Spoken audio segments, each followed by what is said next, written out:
শুরু হয়ে গেল বর্ষাকাল।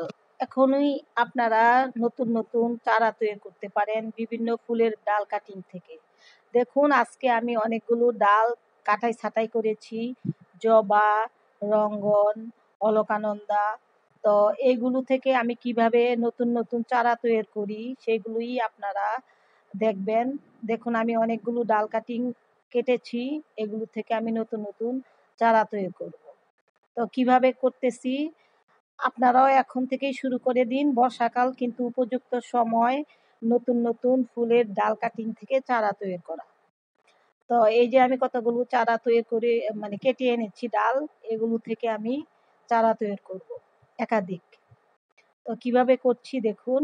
এই যে দেখুন আমার একটা টবে আমি বিভিন্ন টবের যে কোনো ফুলের গাছের টবের সাইডে আমি বসিয়ে দিচ্ছি এই সব ডালগুলো। এই ডাল থেকেই কিন্তু নতুন নতুন চারা তৈরি হয়ে যাবে। আমি কিন্তু কোনো কিছুই করি না, অল্প একটু পাতা কেটে নিচের জায়গাটা খালি করে আমি বসিয়ে দিই। তা একাধিক চারা তৈরি হয়ে যায়। আর এইভাবে কিন্তু একাধিক ফুলের গাছও তৈরি হয়ে যায়। তো কোনো বেশি পরিশ্রম না, কষ্ট না, যে কোনো ফুলের টবের সাইডে আপনারা এইভাবে ডালগুলো বসিয়ে দিবেন আর নতুন নতুন চারা তৈরি হয়ে যাবে।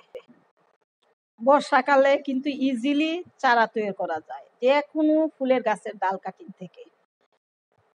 এই যে আমি সবসময় বর্ষাকাল আসলেই আমি কিছু ফুলের গাছের ডাল কাটিং করে দেই। আমার গাছগুলোও আবার বেশ লম্বা হয়ে যায়, বড় বড় হয়ে যায়। তারপরে ডালগুলো মানে এলোমেলো হয়ে যায়, একটা বড় একটা ছোট। সেইগুলোকে সমান লেভেলে কেটে আমি এগুলোকে সাইজ করি। আর দ্বিতীয়ত এই ডালগুলো আমি ফেলে দেই না, আমি কখনো কোনো ডাল ফেলে দেই না। তবে আমি বেশিরভাগই বর্ষাকাল আসার আগে আগেই আমি ডাল কাটিংগুলো ও কাটাই ছাঁটাই করি। তাহলে হয় কি এই বর্ষার সময় যে কোনো ডাল কাটিং আপনারা যদি বসিয়ে দেন তাহলে কিন্তু নতুন নতুন চারা তৈরি হয়। তবে ফলের গাছের বেলা একটু ভিন্ন আছে, ফলের গাছের সব ফলের গাছের ডাল কাটিং হয় না। আম, যেমন লেবু গাছের ডাল কাটিং হয়, তাছাড়া অন্যান্য কোনো গাছের ডাল কাটিং হয় না। তাই ফুলের গাছের ডাল কাটিং করাটা খুব সহজ। আর এই ধরনের গাছ জবা, রঙ্গন, অলকানন্দা, বিভিন্ন ফুলের গাছের ডাল, আমি বিভিন্ন ফুলের গাছের ডাল কাটিং এই যে এইভাবে আমি চারা তৈরি করেছি। দেখুন এগুলি সমস্ত কিছু কিন্তু আমার ডাল কাটিং থেকে চারা তৈরি করা, এবং ইনশাল্লাহ বর্ষাকালে কিন্তু ইজিলি হয়ে যায়। যে কোনো গাছের গোড়ায় আপনারা মাটিতে পুঁতে দিবেন। এই যে আমি কতগুলো বাগান বিলাসের ডাল কাটিং একটু কাটাই ছাটাই করে দিয়েছিলাম, এগুলোকে আবার মাটিতে পুঁতে দিয়েছি, সুন্দর চারা তৈরি হয়ে গেছে।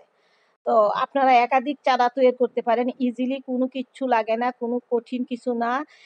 এবং ফেলে দেওয়া যে ডালগুলো আপনারা ফেলে দেন সেগুলো দিয়ে আপনারা একাধিক চারা তৈরি করতে পারেন। এই চারা থেকে আপনারা নতুন নতুন গাছ তৈরি করতে পারেন। ইচ্ছা করলে আপনারা অনলাইনে বা যে কোনো জায়গায় সেলও করতে পারেন। আবার আত্মীয় স্বজন যারা আসে তাদেরকে অনেক সময় আসলে বাগান দেখালে অনেক কিছু চায়, গিফট দিতে হয়। এম, বলে যে আমাকে এই চারাটা দেন, তখন কিন্তু বড় বড় গাছ দেওয়া যায় না। তখন আমি যে চারাগুলো তৈরি করে রাখি সেগুলো থেকে ছোট ছোট চারাগুলো আমি একটা একটা করে তাদেরকে গিফট করতে পারি। তাহলে অনেক সুবিধা হয়। তো সুতরাং আপনারা বর্ষাকালে এখনই শুরু করে দিন এই ডাল কাটিং কিছু কাটাই ছাঁটাই করে, এগুলো থেকে নতুন নতুন চারা তৈরি করে ফেলুন। তাহলে আপনাদের বাগানটাও একাধিক চারায় ভরে যাবে ফুলের ফুল গাছে। আর ইচ্ছা করলে আপনারা সেলও করতে পারেন, আবার রেখেও দিতে পারেন, আবার গিফটও করতে পারেন। তো সবই সুবিধা।